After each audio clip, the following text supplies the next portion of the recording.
Hello, this is Sir Riel, and in this video, I am going to discuss Rizal's life, family, childhood, and early education.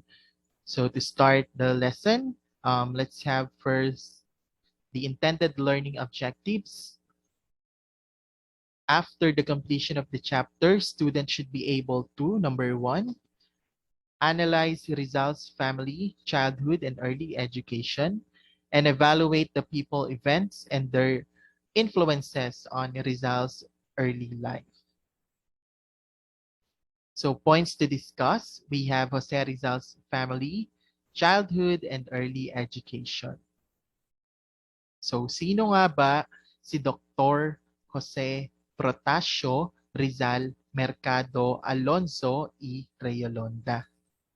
Naaalala ba nung elementary and secondary level na paulit-ulit nating sinasaulado ang kanyang buong pangalan or pinapasaulado?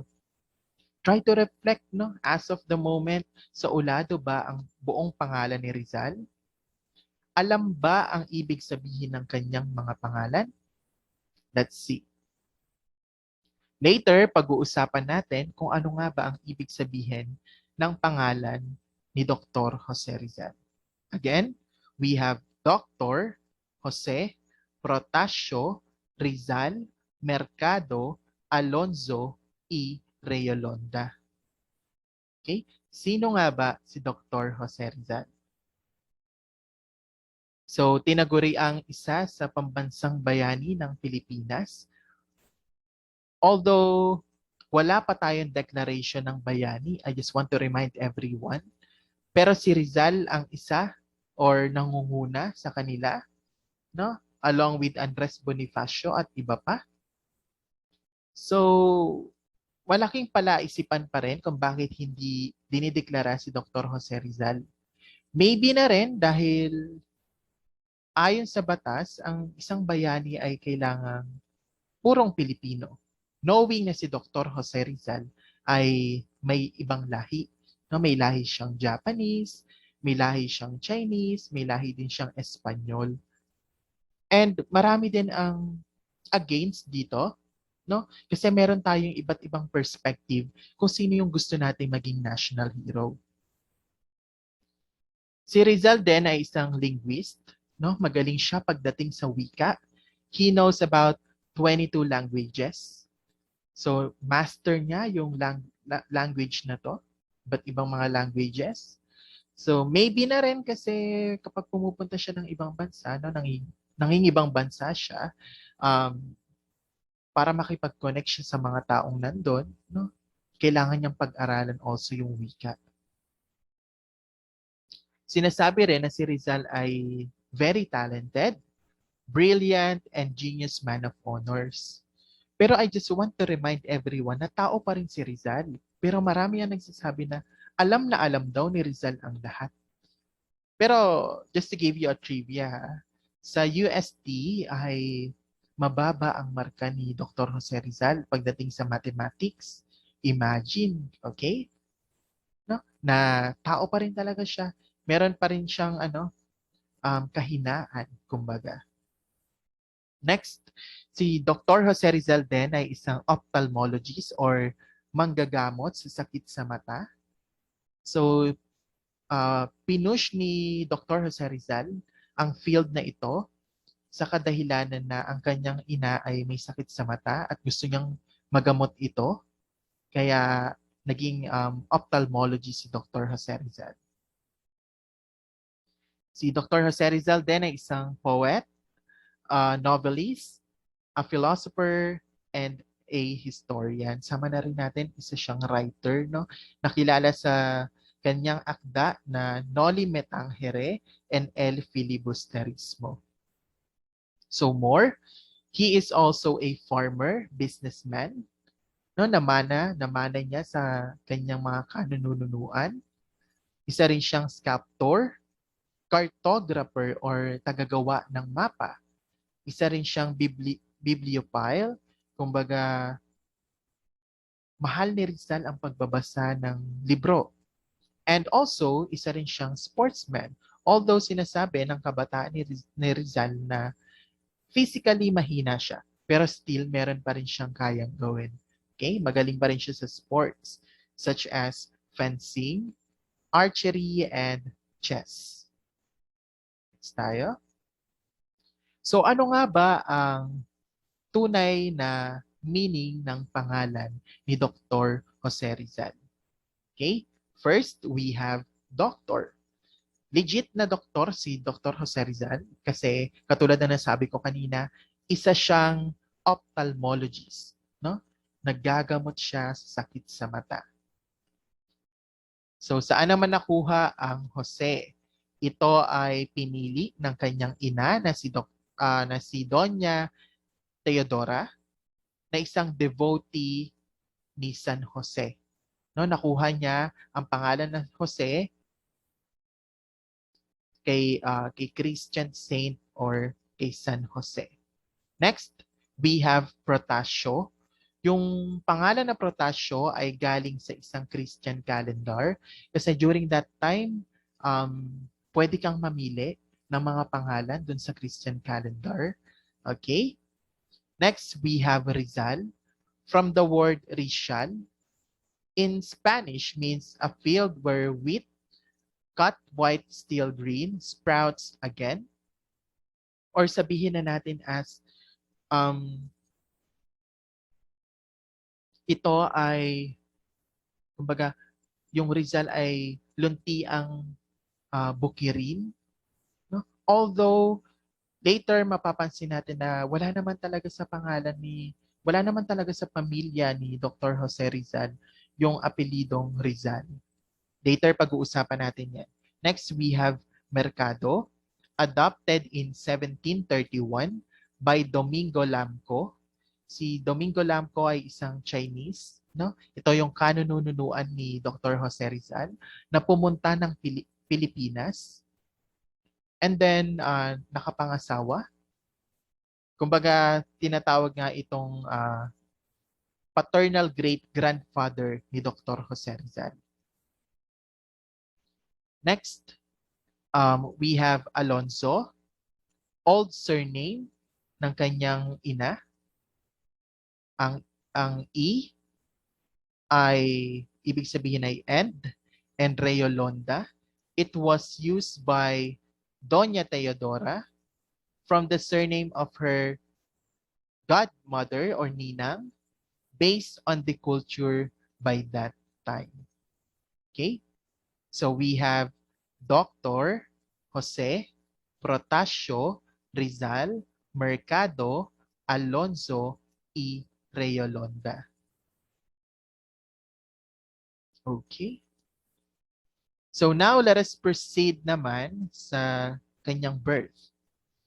So paki-take note ng lahat ng important informations. Okay? So first we have on June 19, 1861, ipinanganak si Dr. Jose Rizal sa Calamba, Laguna na ayon sa mga mananaliksik na nag-agaw buhay nga itong si Doña Teodora kasi ay malaki ang ulo ni Dr. Jose Rizal. Likas talagang malaki ang kanyang ulo nung pinanganak siya. Okay? And pinanganak siya between 11 o'clock to 12 o'clock midnight. And tinatawag din siyang muy bonito na ang ibig sabihin ay, kumbaga, special child daw si Dr. Jose Rizal. And then, on June 22, 1861, he was baptized in a Catholic church. Okay? At ang pare na nagbinyag kay Dr. Jose Rizal ay isang Batanggenyo na si Father Rufino Colantes. At ang kanyang ninong during that time na si Father Pedro Casanas. Again, June 19, 1861, pinanganak si Dr. Jose Rizal between 11 to 12 midnight. June 22, 1861, bininyagan si Dr. Jose Rizal sa Catholic Church. Father Rufino Colantes, isang Batanggenyo na pari na nag-baptize kay Rizal. And Father Pedro Casanyas, um, ninong ni Rizal during that time. Sinasabi rin na nung binyag daw ni Rizal ay lahat ay nasa good mood. Kumbaga, merong musiko that time kasi malapit na nga yung fiesta ni San Juan Bautista. That is June 24. That is why during that time na binibinyagan si Dr. Jose Rizal, no, kasabay din yung banda ng musiko na kung saan na parang related na rin doon sa pagbibinyag kay Dr. Jose Rizal. Okay? So next tayo.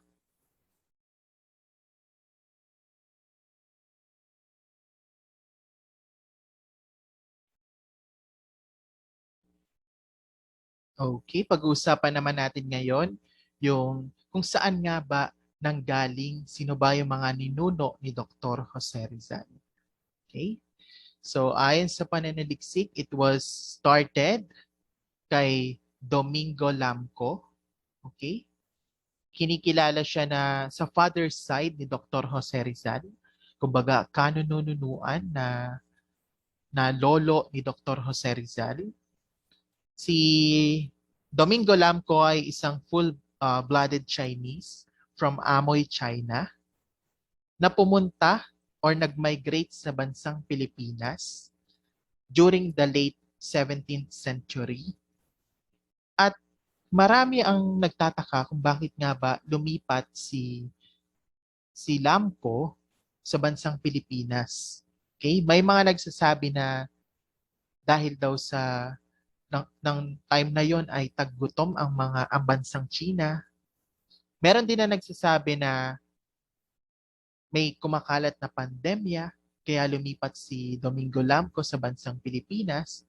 At meron din naman nagsasabi na may kaguluhan daw when it comes to the politics sa bansang China. Kaya lumipat si Domingo Lamco sa bansang Pilipinas. Okay?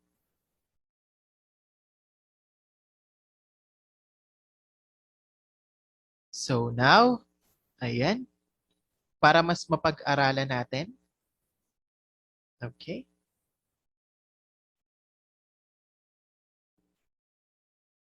Okay. Noong 17th century, late 17th century, si Domingo Lamco, isang full-blooded Chinese na nag-migrate sa bansang Pilipinas. So nakilala niya, paki-take note nakilala niya nung pumunta siya ng Pilipinas si Ines de la Rosa, isang Chinese, half Chinese, no? Chinese mestiza na kalahati ang edad sa kanya. And si Ines de la Rosa ay nakatira sa Parian. Kasi during that time, na i-discuss din naman natin na ang church ay very powerful. So again, si Domingo Lamco na napangasawa si Ines de la Rosa. Ito ay sa father side ni Dr. Jose Rizal. At nagkaroon sila ng dalawang anak na si Josefa and Francisco Mercado. So bakit nga ba Mercado? Bakit napalitan ang kanilang apelido instead of Lamco?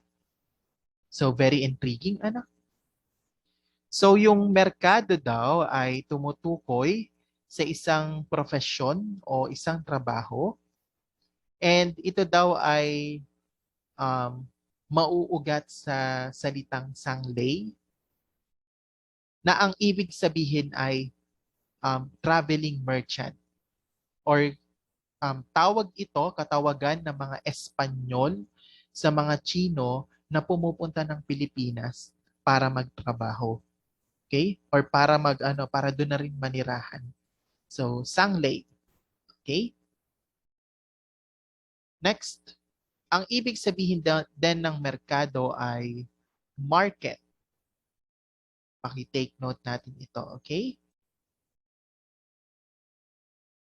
So, kung mapapansin natin, mayaman na din during this time ang family ni Rizal. Even yung kanyang mga kanununuan, no? Meron na rin talaga silang um, magandang business na kung mapapansin natin ay nakakaangat nga naman sa ibang tao na nasa lugar. Next, si Francisco Mercado naman ay napangasawa si Bernarda Monica. Okay? Paki-take note ito.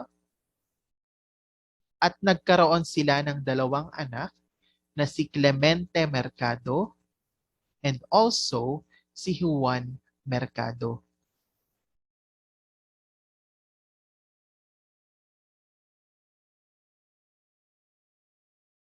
And then, si Juan Mercado na napangasawa si Cerilia Alejandro. So, by the way, si Juan Mercado ay naging town mayor or gobernador Silio. Imagine, no, na isa palang mayor itong si Juan Mercado. So, kilala sa bayan ng Calamba, Laguna. Next. Oh, correction lang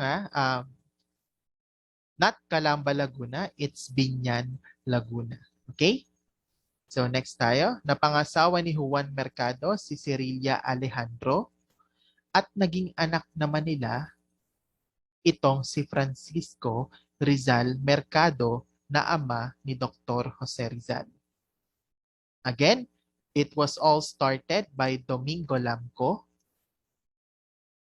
and then nagkaanak, no? Napunta kay Francisco Mercado. Tapos, nagkaroon ng anak si Francisco Mercado na si Juan Mercado na isang town mayor. And then, naging anak nila ni Cerilia Alejandro, si Francisco Mercado o ang ama ni Dr. Jose Rizal na isa ring town mayor or gobernador Silio sa bayan ng Binyan, Laguna. Okay? Ito ay sa father side ni Dr. Jose Rizal. And then, kung mapapansin natin ay bakit nga ba nagkaroon ito ng Rizal? Bakit nga ba nadagdagan na naman ang pangalan or apelyido ni, ni Rizal or ng kanyang ama na si Francisco Mercado?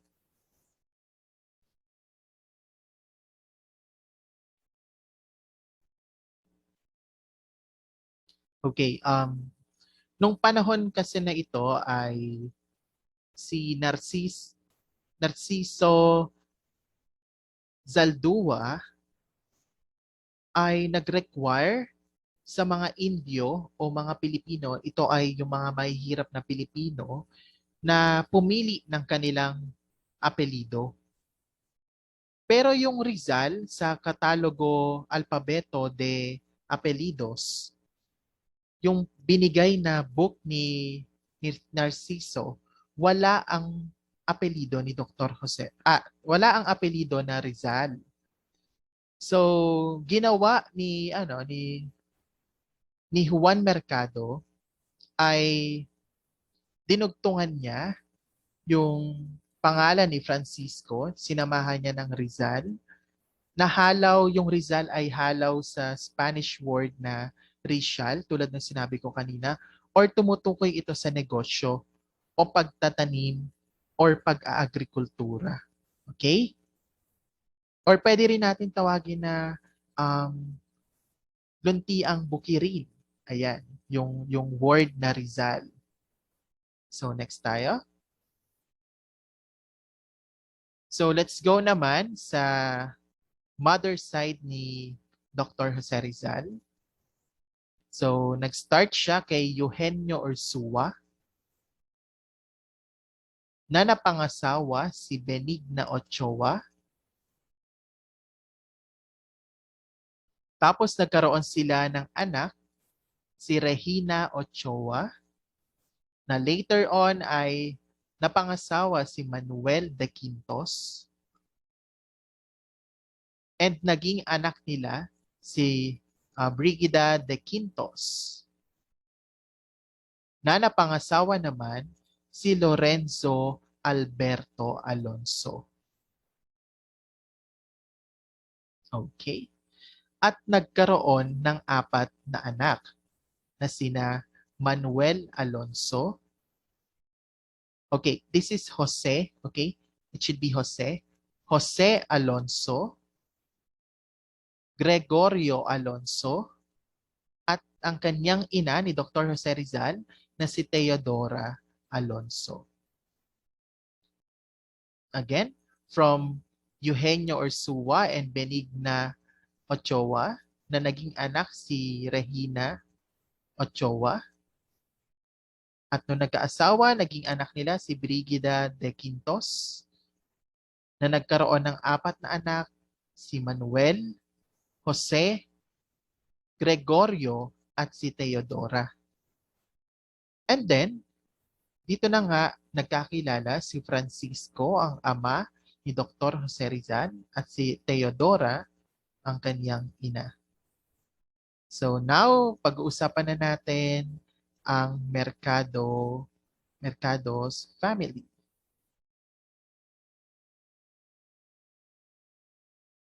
Okay, the Mercado family. Paki-check. Kung mapapansin natin, ang daming kapatid ni Dr. Jose Rizal.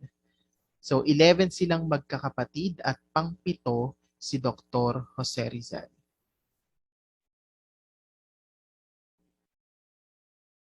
Okay, we have ang kanyang father na si Francisco Mercado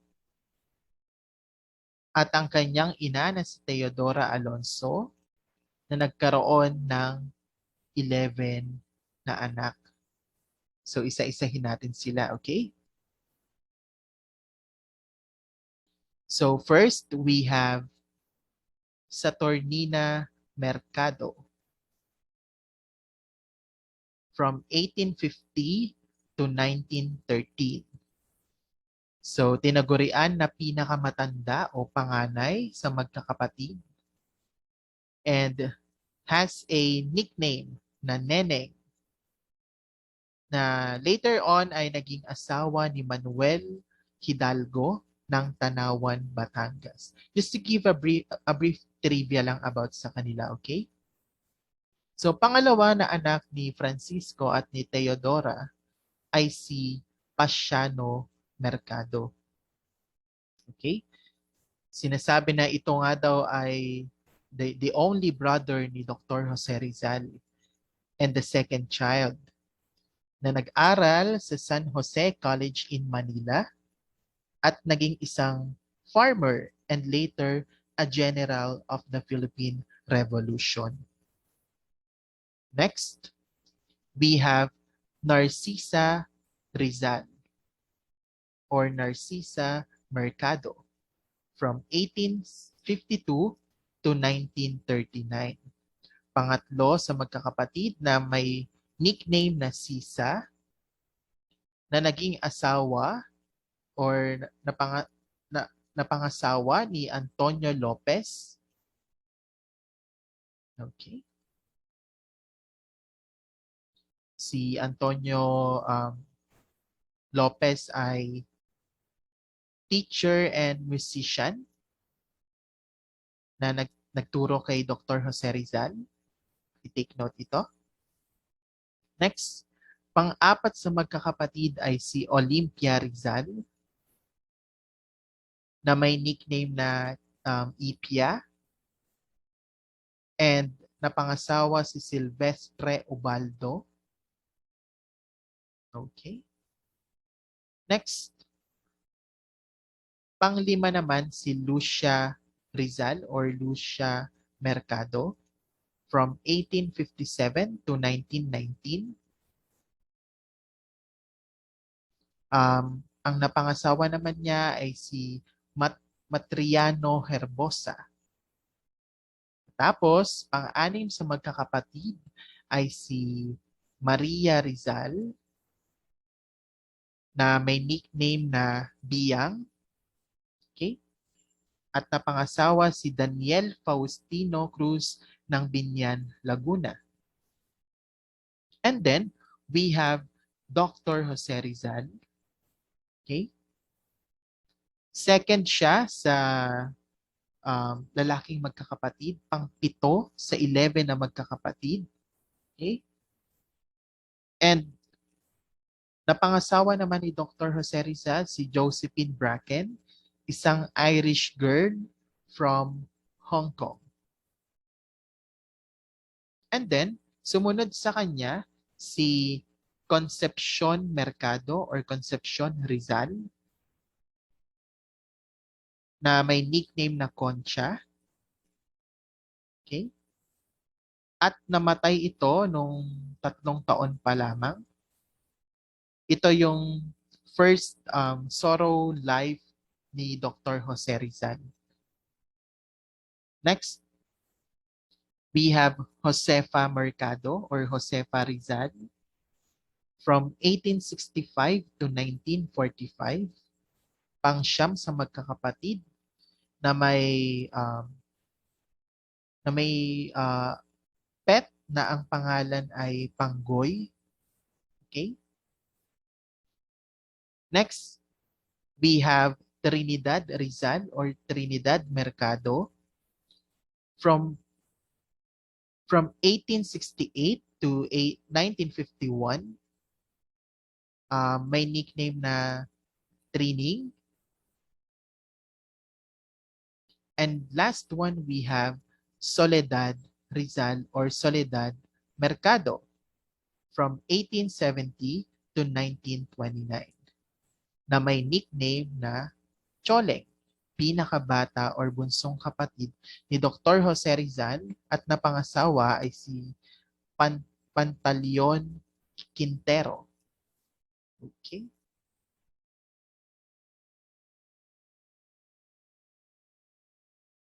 So next tayo.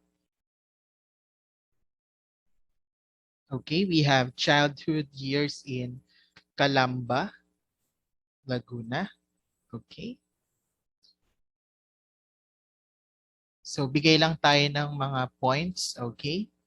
Kung ano yung nangyari before. Okay, first. So his parents employed aya or nurse maid. So during ng time na ito, kasi nga mahina, physically si Dr. Jose Rizal, yung kanyang magulang ay nag-employed ng isang aya or isang nursemaid. And then during this time, yung kanyang aya ay nagturo sa kanya ng about sa iba't ibang mga paniniwala tulad ng fairies, ng aswang, mga kwento about the Nuno, and also tikbalang. And then, nung time na ito rin, si Rizal at ang kanyang pamilya ay mahilig sa daily prayer. So nagtitipon-tipon ang family ni Rizal para mag-pray sa altar. Next. Hilig din or kinahihiligan ni Dr. Jose Rizal ang paglalakad sa kanilang compound or sa backyard ng kanilang bahay. And then, nung pumunta siya nag-aral siya sa Ateneo de Manila, nung siya ay 15 years old, nagsulat siya ng isang tula na pinamagatang In Memory of My Town. Alay niya ito para sa kanyang bayan sa Calamba, Laguna, na sa Spanish ito ay Un Cuerdo a mi Pueblo.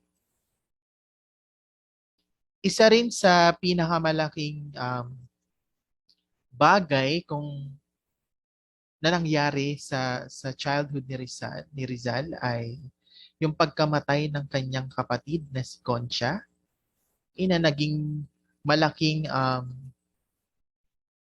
malaking pighati para kay Dr. Jose Rizal. And also, ayan, um, nung 3 taong gulang pa lamang si Dr. Jose Rizal, sumasali na siya sa mga religious processions, novena in the church. Okay? Mantakin niyo na 3 taon pa lang pero active na siya sa mga ganito. Naturo na rin ng kanyang ina na si Doña Teodora. And also, nung siya ay 5 taon, no, um, ang kanyang ina na si Doña Teodora ay tinuturuan na agad magbasa si Dr. Jose Rizal ng Spanish Bible. And next, we have the story of Moth. Okay? Itong story na to, during this time, tinuturuan ng kanyang ina ni Dr. Jose Rizal kung paano magbasa, pero itong si Jose Rizal ay wala sa kanyang sarili. No, naka-focus siya doon sa flying moth na lumilipad doon sa lampara na ginagamit nila. And then, nung napansin nga ng kanyang ina na parang wala nga si Rizal sa um, kanyang sarili, nagkwento siya. Ito nga yung The Story of Moth, no? Kumbaga, ito daw ay tinataguri ang halos metaphor na rin ng buhay ni Dr. Jose Rizal. Ang kwento ng kanyang ina na ito na yung moth daw ay lumapit sa apoy, kumbaga pinagbabawalan ni ni Teodora si Jose Rizal na wag lumapit sa apoy, no? Pero itong moth, ayan, dun sa kwento na lumapit pa rin siya. And then yung baby moth na nasunog ang kanyang pakpak na halos kapareho din ng nangyari sa buhay ni Rizal. No? May mga bilin si Doña Teodora na hindi rin sinunod ni Dr. Jose Rizal. Kaya nangyari din sa kanya yung mga bagay na hindi dapat mangyari. Okay? And also, sama na rin natin, no, according sa history na uh, si Rizal daw ay gumawa ng maliit na monumento ng kanyang sarili at sinabi niya sa kanyang mga kapatid na balang araw papatayuan siya ng monumento ng mga tao. Ganyan, ganyan. Pero yung mga kapatid niya ay pinagtawanan lamang siya at hindi naniwala sa sinabi niya. At kung mapapansin natin na nagkatotoo nga no, yung sinabi ni Dr. Jose Rizal nung siya ay bata pa lamang. Si Rizal din ay magaling mag-sketch, no? And also, magaling din siya pagdating sa pagmumold ng clay and wax. And um, nung kabataan niya, sinulat niya yung isang tula sa aking mga kabata or to my fellow children.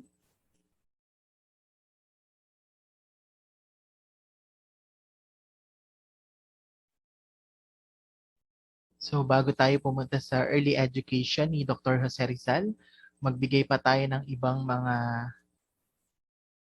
nangyari nung kabataan ni Dr. Jose Rizal. Ayan. So, sinasabi nga na nung bata pa lang siya ay mahina siya pagdating sa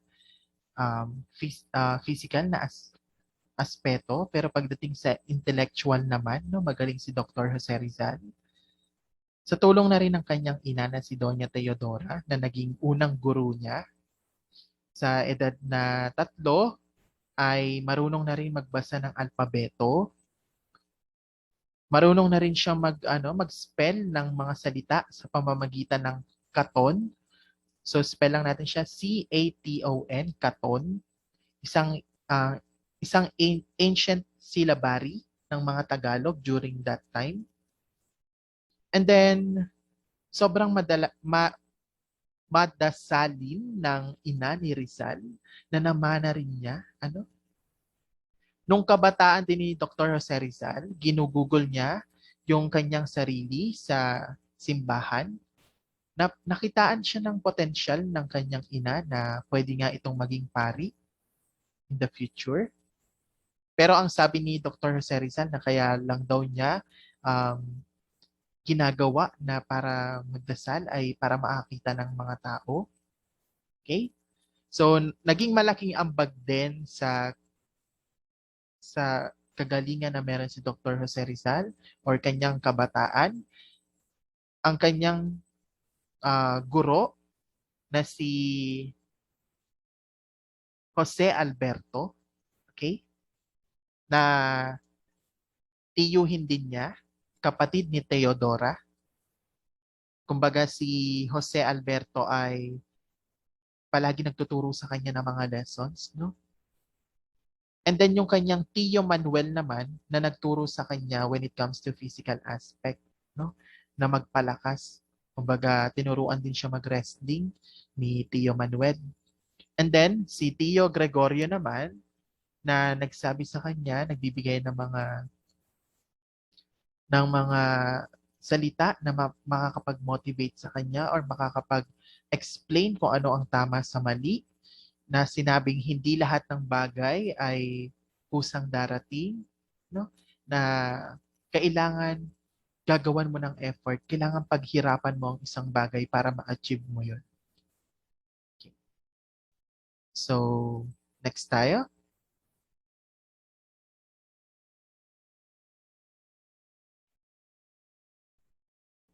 Okay, pag-usapan naman natin ang journey ni Dr. Jose Rizal sa kanyang early education. Okay?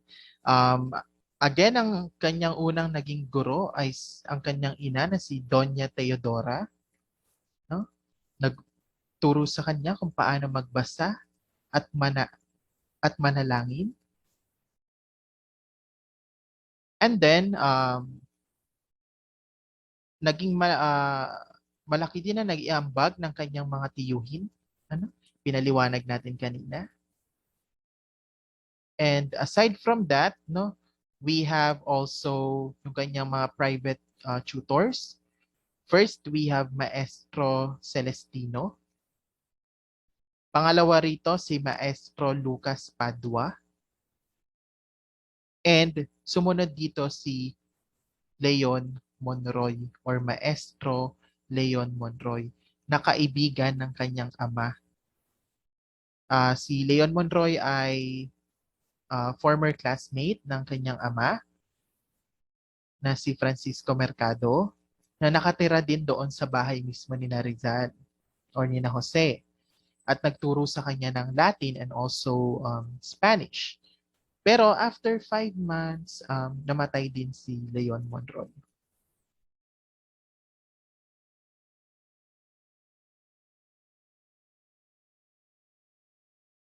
And then, after namamatay si Leon Monroy, ipinadala si Dr. Jose Rizal noong June 1869 sa Binyan, Laguna, okay, para mag-aral.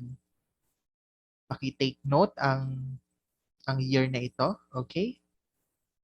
And during this time, biktima na rin si Dr. Jose Rizal ng pambubuli na niloloko siya ng mga classmates niya na siya daw ay malaki ang ulo, ganyan. At lagi na i-involve itong si Dr. Jose Rizal sa away. And syempre, nung pagkalipat niya sa Binyan, Laguna, no, na-homesick din talaga siya sa kanyang family na nasa Laguna, nasa Calamba, Laguna. And during this time, kinaiinggitan din siya ng kanyang ibang mga kaklase. Kumbaga, kasi nga magaling si Dr. Jose Rizal na intellectually, kaya yung mga kanyang kaklase ay naiinggit sa kanya. At nung time na to rin ay may hinanakit siya sa kanyang guro na si Maestro Justiniano Cruz na madalas na nagbibigay ng corporal punishment sa kanya, no? Pinapalo kahit na alam naman niya sa sarili niya na magaling siya. Sinabi niya na ang eskwelahan daw ay hindi hindi lugar kung saan dapat na maging terror sa mga students, na dapat daw ito ay playground for the mind. No? Dapat daw ay hindi ganito ang pagtrato sa mga estudyante. Pero sobrang higpit nga naman nitong si Maestro Justiniano Cruz. Next, we have also Pedro. Si Pedro na humamon kay Dr. Jose Rizal. No? Kasi nga, malakas ang loob nitong si Pedro na kayang-kaya niya si Jose Rizal. Pero dahil nga sa pagtuturo ng tiyuhin ni Jose na sa sports na din, no, kahit mahina siya physically, natalo niya itong si Pedro. At nung pagkatalo ni Pedro ay naging naging malaking pagbabago sa pagtingin sa kanya ng mga kaklase niya na hindi lang pala mahina, hindi lang pala matalino si Dr. Jose Rizal, no? Ano rin siya, magaling din siya pagdating sa sports.